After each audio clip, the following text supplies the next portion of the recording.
Humic ખરેખર છે શું? આજે આપણે તેની વાત કરવાની છે. આપણે માહિતી એટલા માટે આપી છીએ ખેડૂતોને કે જે ખેડૂત પોતે માહિતી શું વાપરે છે ખેતીમાં તે એમને જાણ હોય. બીજાના કહેવાથી આ વસ્તુ તમે ખેતીમાં વાપરી નાખો એ એવું ખેડૂતને હવેથી નથી કરવાનું. ફોલો કરી રાખજો, તમને પ્રોપર માહિતી મળશે જે તમે યુઝ કરો છો, જે વસ્તુ તમે રેગ્યુલર ખેતીમાં કરો છો. હ્યુમિક એક બાયોસ્ટિમ્યુલેટર એટલે કે જમીન સુધારક તરીકે ઉપયોગ થાય છે. બધી જમીનમાં તાત્કાલિક પરિણામ જોવા ન મળે.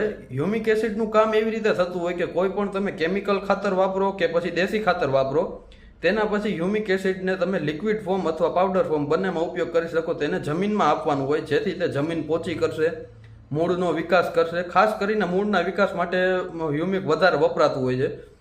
અને જમીનમાં જે પોષક તત્વ રહેલા હોય કે જમીનમાં જે ફિક્સ થઈ જાય તો હ્યુમિક એસિડનો ઉપયોગ કરવાથી તે પોષક તત્વો ફિક્સ ન થાય અને મૂળ દ્વારા જલ્દી શોષણ થાય, એટલે કે જલ્દીથી અપટેક થઈ શકે. એના માટે હ્યુમિક એસિડ વપરાય. ટૂંકમાં હ્યુમિક એસિડનું કામ એવું છે કે જમીનમાં જે કાંઈ પોષક તત્વો રહેલા હોય તેને જલ્દીથી જલ્દી મૂળનો વિકાસ કરીને મૂળ દ્વારા છોડને આપે. આ હ્યુમિકનું બેઝિક વસ્તુ છે. પણ તમારે ખાતર તો ફરજિયાત વાપરવું જ પડે. ખાતર વગર હ્યુમિક કંઈ કામ નહીં કરે. આપણી પાસે આ એક સોઇલ સોલ્યુશન કરીને વસ્તુ છે. હવે એમાં હ્યુમિક એસિડનો ઉપયોગ થયેલો છે, સીવીડ છે, ફુલવિક એસિડ, ઘણી બધી વસ્તુ એડ કરેલી છે જેનું કામ પણ એ જ છે કે જમીન પોચી કરે. પણ આ વસ્તુનું એક વધારાનું કામ એવું છે કે જે પીએચ બેલેન્સ કરે.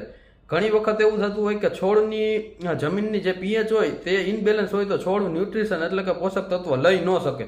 વાત હ્યુમિકની કરવાની તો બધી સિઝનમાં તમારે હ્યુમિક એસિડનો ઉપયોગ કરવાનો છે. એક જ સિઝનમાં ઉપયોગ કરવાથી તમને રિઝલ્ટ નહીં મળે, પણ લગાતાર સતત તમે 1 થી 2 વર્ષ સુધી ઉપયોગ કરો તો તમારી જમીન ફળદ્રુપ થઈ જશે, જમીન પોચી થશે, મૂળનો વિકાસ જલ્દી થશે, પાણીની વોટર હોલ્ડિંગ કેપેસિટી વધશે, અળસિયાનું પ્રમાણ પણ તમારી જમીનમાં વધશે. એટલે લોંગ ટર્મમાં ફાયદા માટે હ્યુમિક એસિડનો ઉપયોગ થાય છે.